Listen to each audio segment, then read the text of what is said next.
राज्यपाल आनंदीबेन पटेल बालिकाओं की शिक्षा, महिलाओं के और कमज़ोर वर्गों के स्वावलंबन, उनकी शिक्षा, इसके प्रति लोगों को सदैव जागरूक करती हैं और इस दिशा में उनके स्वयं प्रयास भी चला करते हैं। इसी प्रकार के विचार उन्होंने अवध बार एसोसिएशन के एक कार्यक्रम में कहे। इसका विषय भी महिलाओं से संबंधित था, role of women in the field of law. इसमें भी राज्यपाल आनंदीबेन पटेल जी ने एक बार फिर वही अपनी जो विचार है उसको यहाँ पे व्यक्त किया और बहुत अच्छे शब्दों में एक सुझाव भी दिया माननीय न्यायाधीशों के समक्ष भी, और वहाँ पे उपस्थित जितने भी एसोसिएशन के सदस्यगण थे उनके प्रति एक बहुत ही सुंदर उन्होंने विचार दिया।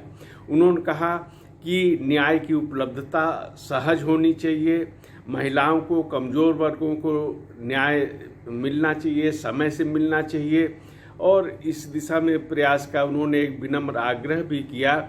और पारिवारिक पक्ष पे भी उन्होंने विचार, सहानुभूतिपूर्वक विचार का ऐसा आग्रह किया। ये बातें निश्चित रूप से उनकी समाज के प्रति, कमज़ोर वर्गों के प्रति, महिलाओं के प्रति उनकी संवेदनशीलता को अभिव्यक्त करता है।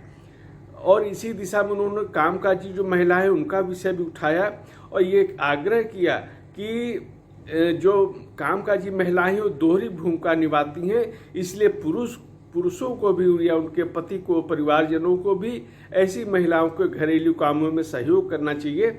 ये बात भी उन्होंने कही। वहाँ पे हाई कोर्ट की जस्टिस सुनीता अग्रवाल जी ने ये भी अच्छे विचार व्यक्त किए। उन्होंने कहा कि पुरुषों को कार्य क्षेत्र में महिलाओं को अपना प्रतिद्वंदी नहीं बल्कि सहयोगी समझना चाहिए, और इस प्रकार की भावना अगर रहेगी तो निश्चित रूप से समाज का भी हित होगा, परिवार का भी हित होगा, और जहां पुरुष और महिलाएं काम कर रहे हैं उस संस्था का भी हित होगा।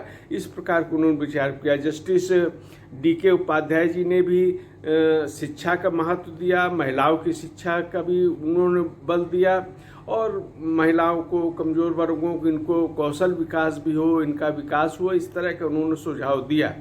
कार्यक्रम में इस तरह से उत्तम विचार व्यक्त किए गए। अवध बार एसोसिएशन के अध्यक्ष